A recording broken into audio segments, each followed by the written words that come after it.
ಇಡೀ ರಾಜ್ಯದ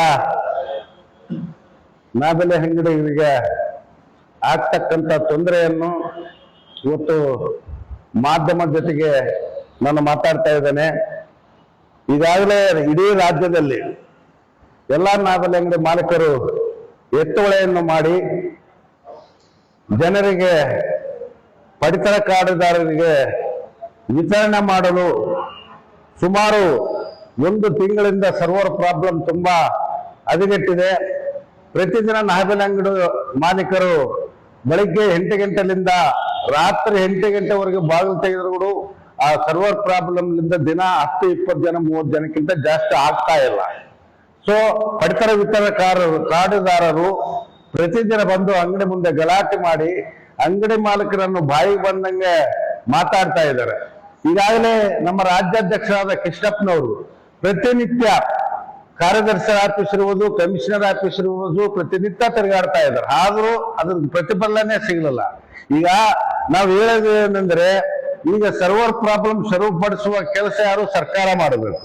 ಸರ್ಕಾರ ಮಾಡಿಲ್ಲ ಅಂದ್ರೆ ಈ ಜನರ ಹತ್ರ ನಾವು ಮುಂದಿನ ದಿನದಲ್ಲಿ ಕಮಿಷನರ್ ಆಫೀಸ್ಗೆ ಮತ್ತು ನಮ್ಮ ಬಿಡಿ ಆಫೀಸ್ಗೆ ಕಾರ್ಡುದಾರನ್ನೇ ಕಳಿಸಬೇಕಾಗುವ ಒಂದು ಪರಿಸ್ಥಿತಿ ಬರುತ್ತೆ.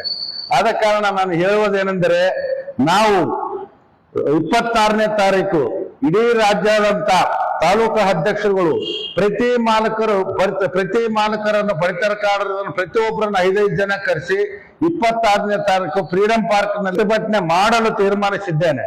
ಸೊ ನಾನು ಇನ್ನು 2 ದಿನದಲ್ಲಿ ಈ ಸರ್ವರ್ ಪ್ರಾಬ್ಲಮ್ ಅನ್ನು ಸರಿಪಡಿಸಲಿದ್ದರೆ 100ಕ್ಕೂ 100 ನಾನು ಪ್ರತಿಭಟನೆಯನ್ನು ಮಾಡಲು 100% ರೆಡಿ ಆಗಿದ್ದೀನಿ.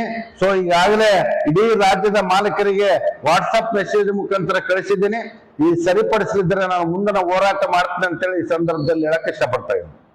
ತುಂಬ ದಿವಸದಿಂದ ನಾವು ಸ್ಟೋರಿಗೆ ಬರ್ತಿದ್ವಿ. ಭಾಳ ಸರ್ವ ಸಮಸ್ಯೆ ಭಾಳ ಆಗಿದೆ. ಅವರು ಸ್ಟೋರನ್ನು ಹಾಕಕ್ಕೆ ರೆಡಿ ಇದ್ದಾರೆ. ಸರ್ವಸಿಂದ ಈಗ ಇದಕ್ಕೆ ಸರ್ವ ಪ್ರಾಬ್ಲಮ್ಮು 2-3 ತಿಂಗಳ ಮೇಲೆ ಆಯಿತು ಬರೋಕ್ಕೆ. ಸ್ವಲ್ಪ ಇದಕ್ಕೆ ಸರ್ಕಾರ ಅದನ್ನೇ ಮಾಡಬೇಕು, ಸಹಕಾರ ಕೊಡಬೇಕು. ದಿನ ಬಂದು ವಾಪಸ್ ಹೋಗಕತ್ತೀವಿ. ಮಾಲ್ ಸ್ಟಾಕ್ ಇದೆ, ಸ್ಟಾಕ್ ಎಲ್ಲ ಇದೆ. ಅವರೆಲ್ಲ ಹಾಕ್ತೀವಿ ಅಂದ್ರೆ ಸರ್ವರ್ ಪ್ರಾಬ್ಲಮ್ ನಿಂತು ವಾಪಸ್ ಹೋಗ್ಬೇಕು.